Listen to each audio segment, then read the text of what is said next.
2025 2025 Bharat Mobility Global Expo is taking place across 3 venues this time around in New Delhi.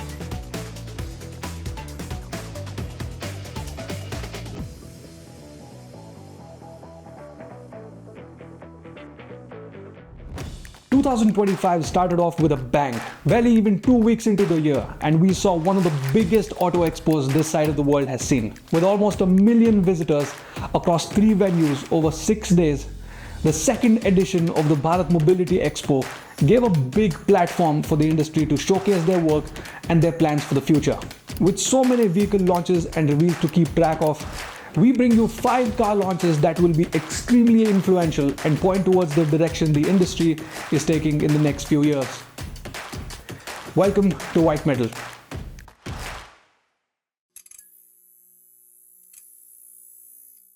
It is finally happening. Maruti Suzuki made its big entry in the EV battlefield, currently dominated by Tata and Mahindra. And its weapon of choice, the e-Vitara. Made in India for the globe.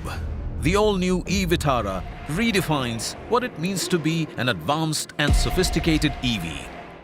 It will be available in 2 powertrain options, 61 kWh and 49 kWh, both of them boasting a range of over 500 kilometers. And Maruti did not hold back when it comes to features and decorated this car with all the bells and whistles one could imagine in a modern SUV. The only thing missing? An all-wheel drive. And of course, as expected from Maruti, it is priced starting at less than 20 lakhs. Maruti is a company that is known historically for making nice cars affordable and maintainable. There is a reason why we see so many of them on the streets, and they've been outselling every other competitor for as long as we can remember. They might not be as reliable as you like and break down sometimes, but getting them fixed when they do usually is not that big of a nightmare. This knack of Maruti for making nice cars at a price that is hard to beat, combined with its robust service network, might be a big threat to the current big dogs in the EV market. With their first EV already on its way, it's only a matter of time before they have a diverse lineup of affordable electric cars, and they might just convince the masses to make that big switch. After the success of Tata Harrier selling more than 100,000 units since its first launch in 2019, the time was just right for Tata to reveal the Harrier EV. Due for an official launch this March, the Harrier EV is expected to have a range of over 500 kilometers. Along with all of the state-of-the-art features EVs boast these days, this car will also come with a summon feature, which will allow the car to be moved backward and forward using just the key fob. How do you actually summon the car? No, I mean, we could implement it any which ways. Okay. It could be an app or it's a key as well. You know, yesterday it was through an external controller, but probably we'll implement at least 2 or 3 of these solutions. Options for the customers. Yeah. And the icing on the cake? All-wheel drive. The reveal of this car also confirms Tata's dual powertrain strategy, where the same cars are made available in both ICE and EV versions. This allows the company to thrive in this changing market that is moving towards electric cars, but is not quite ready to let go of ICE engine cars altogether. And after having gone through multiple iterations in their EV architecture, it's safe to say that Tata has become pretty good at making electric cars.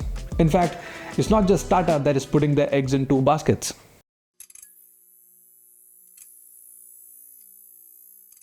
In the expo, we also saw MG unveil their new luxury sub-brand MG Select. And under this new brand, they showcased 2 electric cars, the Cyberster and the M9. The Cyberster is a 2-door sports car and the most powerful offering by MG in India. It has a 77 kWh battery pack and can go from 0 to 100 km per hour in just 3.2 seconds. The M9, on the other hand, is a premium MPV sold as Maxus MIFA 9 in international markets. This 7-seater is dropped in direct competition to the likes of Kia Carnival and Toyota Wellfire. It is interesting to see just how seriously MG is taking their EV lineup and increasing their investments. And rightly so. Electric cars account for about half of their sales. What started as a premium SUV brand has been pretty quick in keeping up with the market and delivering exactly what their customers are asking for. One interesting reveal at the Bharat Mobility Expo was Hyundai Creta Flex Fuel. It is basically the same car, but with a 1-liter turbocharged engine that is designed to run on anything between 100% petrol to 100% ethanol fuel. This is important especially in light of the government's relentless push towards achieving 20% blending across the board this year. In fact, Creta was not the only flex fuel car launched this year. Flex fuel versions of Mahindra XUV 3XO, Tata Punch, and Toyota Innova Hi-Cross and Corolla were also launched. Car manufacturers work closely with the government to make sure they're aligned with the direction of the industry and the market. And if they're spending all of these resources in developing flex fuel cars, 20% blending seems to be only the beginning, and they will certainly push further. While the benefits for the environment and India's energy independence are pretty obvious and well documented, this might be a little bit of a problem for some of the older cars that were not built for blended fuels. And not to mention the pressure that this puts on the local ethanol producing industry to meet this increasing demand. Nostalgia is a weird feeling. It makes you feel good and bad at the same time. But it's also a very strong feeling. And strong feelings, amongst other things, make people spend money. And from time to time, car manufacturers try capitalizing on this feeling of nostalgia. And this year, Tata seems to be doing just that by bringing back the legendary SUV Sierra after 20 years.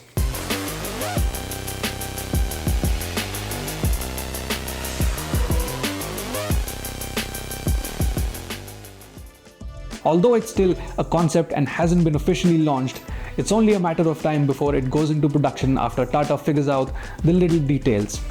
The Sierra back in the day was representative of Tata's pioneering role in the SUV market in India. First launched in 1991, it was India's first indigenously designed SUV. Built on the Telco line pickup platform, the 3-door SUV was positioned as a premium lifestyle vehicle.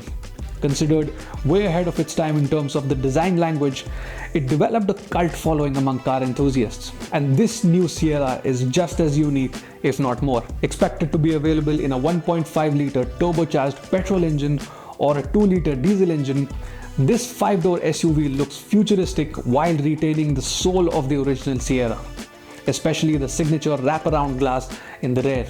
And aligning with Tata's dual powertrain strategy, the new Sierra will be available in both ICE and EV versions.